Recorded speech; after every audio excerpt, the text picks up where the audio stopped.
Hi friends, അസ്സലാമു അലൈക്കും. അപ്പോൾ നമ്മൾ ഇന്ന് ഈദിൻ്റെ മറ്റൊരു സ്വീറ്റുമായിട്ടാണ് വന്നിട്ടുള്ളത്. അപ്പോൾ നമുക്ക് ജെലാറ്റിനും അതുപോലെ ചൈന ഗ്രാസും ഒന്നും ഇല്ലാതെ എങ്ങനെയാണ് പുഡിംഗ് ഉണ്ടാക്കുന്നത് എന്ന് നോക്കാം. ഒരു ലെയേർഡ് ആയിട്ടുള്ള ബ്രെഡ് പുഡിംഗ് ആണിത്. അപ്പോൾ നമുക്ക് റെസിപ്പിയിലോട്ട് പോവാം. അതിന് വേണ്ടിയിട്ട് ഞാനൊരു പാനിലോട്ട് ആദ്യം തന്നെ കുറച്ച് ബട്ടർ ഇട്ട് കൊടുത്തിട്ടുണ്ട്. ബട്ടർ നല്ലപോലെ മെൽറ്റ് ചെയ്തതിന് ശേഷം നമുക്ക് ബ്രെഡ് ടോസ്റ്റ് ചെയ്യാൻ വേണ്ടിയിട്ടാണ് ഇത്. അപ്പോൾ അതിന് വേണ്ടിയിട്ട് ഞാൻ ഒരു 3 ബ്രെഡ് സ്ലൈസസ് സൈഡൊക്കെ കട്ട് ചെയ്ത് ഒഴിവാക്കിയിട്ട് എടുത്തിട്ടുണ്ട്. അത് ഈ ബട്ടറിലോട്ട് ഇട്ട് കൊടുക്കുന്നുണ്ട്. അതിനുശേഷം നല്ലപോലെ നമുക്ക് ടോസ്റ്റ് ചെയ്തെടുക്കാം. ഇതിപ്പോൾ ബ്രെഡിൻ്റെ ഒരു സൈഡൊക്കെ നല്ലപോലെ റെഡിയായി വന്നിട്ടുണ്ട്. ഇനി നമുക്ക് മറ്റു സൈഡും കൂടെ നല്ലതുപോലെ റെഡിയാക്കി എടുക്കാം. അതിനുശേഷം നമുക്ക് ഇതൊക്കെ ഒരു പാത്രത്തിലോട്ട് മാറ്റി വെക്കാം. അപ്പോൾ എല്ലാം ഞാൻ ടോസ്റ്റ് ചെയ്ത് കഴിഞ്ഞിട്ടുണ്ട്.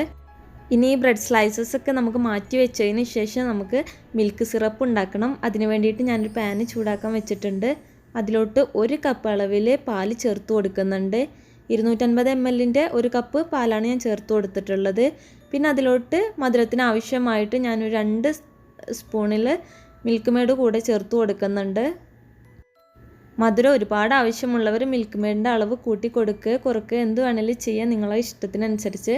പിന്നെ ഞാൻ ചേർത്ത് കൊടുക്കുന്നത് കുറച്ച് കോൺഫ്ലവർ ആണ്. അപ്പോൾ ഞാൻ ഒരു 2 ടീസ്പൂൺ കോൺഫ്ലോർ കുറച്ച് വെള്ളത്തിൽ കലക്കിയതിന് ശേഷം ഇതിലോട്ട് ചേർത്ത് കൊടുക്കുകയാണ് ചെയ്തിട്ടുള്ളത്.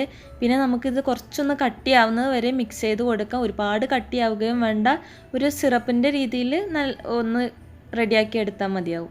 പിന്നെ നമ്മൾ മറ്റൊരു പാന് വെച്ചിട്ടുണ്ട്. അതിലോട്ട് 1 കപ്പ് പാല് ചേർത്ത് കൊടുക്കുന്നുണ്ട്. പിന്നെ ഇതിലോട്ട് ആവശ്യത്തിനുള്ള പഞ്ചസാര കൂടെ ഞാൻ ചേർത്ത് കൊടുക്കുന്നുണ്ട്. അതിനുശേഷം നമുക്ക് ഈ പാലും പഞ്ചസാരയും കൂടെ നല്ലപോലെ ഒന്ന് മിക്സ് ചെയ്ത് കൊടുക്കാം.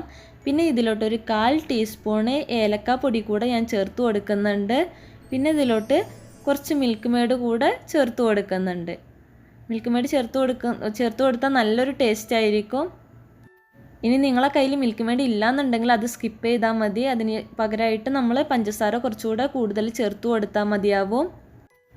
പിന്നെ ഇതിലോട്ട് ഞാനൊരു 2 ടീസ്പൂൺ കോൺഫ്ലോർ ഒന്ന് കുറച്ച് വെള്ളത്തിൽ മിക്സ് ചെയ്തതിന് ശേഷം അതുകൂടെ ചേർത്ത് കൊടുക്കുന്നുണ്ട്. നേരത്തെ നമ്മൾ മിൽക്ക് സിറപ്പ് ചെയ്തതിനേക്കാളും കുറച്ചുകൂടെ കട്ടിയിലാണ് ഇത് ചെയ്തെടുക്കേണ്ടത്. കുറച്ചുകൂടെ കുറുകിയതിന് ശേഷം മാത്രം ഇത് മാറ്റി വെച്ചാൽ മതിയാവും. അപ്പോൾ പിന്നെ ഇതിലോട്ട് ഞാൻ കുറച്ച് നട്ട്സ് കൂടെ ഇട്ട് കൊടുക്കുന്നുണ്ട്. നട്ട്സ് നിങ്ങൾക്ക് ഇഷ്ടമുള്ളതൊക്കെ ഇട്ട് കൊടുക്കുക. ഞാനിപ്പോൾ കാഷ്യൂ നട്ട്സും ബദാമും അതുപോലെ റൈസിൻസും ചേർത്ത് കൊടുത്തിട്ടുണ്ട്. പിന്നെ ഇതിലോട്ട് ഞാൻ കുറച്ച് ഫുഡ് കളർ കൂടെ ചേർത്ത് കൊടുക്കുന്നുണ്ട്, ഒരു ഭംഗിക്ക് വേണ്ടിയിട്ട്. ഇത് ഓപ്ഷണലാണ്, നിങ്ങൾക്ക് വേണമെന്നുണ്ടെങ്കിൽ ചേർത്ത് കൊടുത്താൽ മതി. ഇനി നമുക്കിത് നല്ലതുപോലെ ടൈറ്റാക്കി എടുക്കാം. നേരത്തെ റെഡിയാക്കിയ സിറപ്പിനേക്കാളും നമുക്കിത് ടൈറ്റാക്കി എടുക്കണം. അപ്പോൾ ഇത് റെഡി ആയിട്ടുണ്ട്. ഇനി നമുക്ക് ലാസ്റ്റ് പുഡിങ് എങ്ങനെയാണ് സെറ്റ് ചെയ്യുന്നത് എന്ന് നോക്കാം. അതിന് വേണ്ടി ആദ്യം തന്നെ ഞാൻ ആദ്യം ഉണ്ടാക്കി വെച്ചിട്ടുള്ള മിൽക്ക് സിറപ്പ് ഞാൻ താഴെ ഒഴിച്ച് കൊടുക്കുന്നുണ്ട്. പിന്നെ ടോസ്റ്റ് ചെയ്തിട്ടുള്ള ബ്രെഡിൻ്റെ ഒരു സ്ലൈസ് ഞാൻ അതിൽ വെച്ച് കൊടുക്കുന്നുണ്ട്. അതിനുശേഷം നമുക്ക് കുറച്ച് മിൽക്ക് സിറപ്പ് അതിൻ്റെ മുകളിൽ ഒഴിച്ച് കൊടുക്കാം. അതിനുശേഷം നമ്മൾ നേരത്തെ റെഡിയാക്കി വെച്ചിട്ടുള്ള നട്ട്സിൻ്റെയും പാലിൻ്റെയും മിക്സ് ഉണ്ടല്ലോ, അത് നമുക്ക് ഇതിന് മുകളിൽ ഇട്ട് കൊടുക്കാം. നല്ലപോലെ ഒന്ന് സ്പ്രെഡ് ചെയ്ത് കൊടുക്കണം. ഞാൻ സ്പ്രെഡ് ചെയ്ത് കഴിഞ്ഞിട്ടുണ്ട്. ഇനി നമുക്ക് ടോസ്റ്റ് ചെയ്തിട്ടുള്ള മറ്റൊരു ബ്രെഡ് ഇതിന് മുകളിലോട്ട് വെച്ച് കൊടുക്കാം. അതിനുശേഷം നേരത്തെ ചെയ്ത പോലെ തന്നെ ആ ഒരു സ്റ്റെപ്സ് നമുക്ക് റിപ്പീറ്റ് ചെയ്ത് കൊടുക്കാം. അപ്പോൾ ഞാൻ നട്ട്സിൻ്റെ മിക്സും ഇതിന് മുകളിൽ ഇട്ട് കൊടുത്തിട്ടുണ്ട്. ഇനി നമ്മൾ ഒരു ബ്രെഡ് കൂടെയാണ് റെഡിയാക്കിയിട്ടുള്ളത്, അതുകൂടെ നമുക്ക് ഇതിന് മുകളിൽ വെച്ച് കൊടുക്കണം.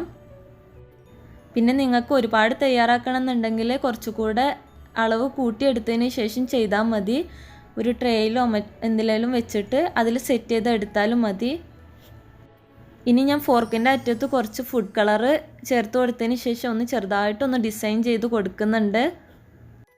ഈ ഒരു പുഡിങ്ങിന് വേണ്ടി നിങ്ങൾക്ക് ചൈന ഗ്രാസോ ജെലാറ്റിനോ ഒന്നും ആവശ്യമില്ല, സിമ്പിളായിട്ട് തന്നെ നമുക്ക് ഉണ്ടാക്കിയെടുക്കാൻ പറ്റുന്നതാണ്. പിന്നെ ഞാൻ കുറച്ച് നട്ട്സ് മാറ്റി വെച്ചിരുന്നു, അത് ഇതിന് മുകളിൽ ഒന്നിങ്ങനെ ഡെക്കറേറ്റ് ചെയ്യാൻ വേണ്ടിയിട്ട് സൈഡ്സിലൊക്കെ ഒന്ന് വെച്ച് കൊടുക്കുന്നുണ്ട്. ഇനി നമുക്ക് ഇതൊന്ന് തണുപ്പിച്ചെടുത്തതിന് ശേഷം സെർവ് ചെയ്യാവുന്നതാണ്. അപ്പോൾ ഇനി ഇൻഷാല്ലാ നമുക്ക് മറ്റൊരു നല്ല റെസിപ്പിയുമായി അടുത്തൊരു വീഡിയോയിൽ കാണാം. അതുവരേക്കും ബൈ.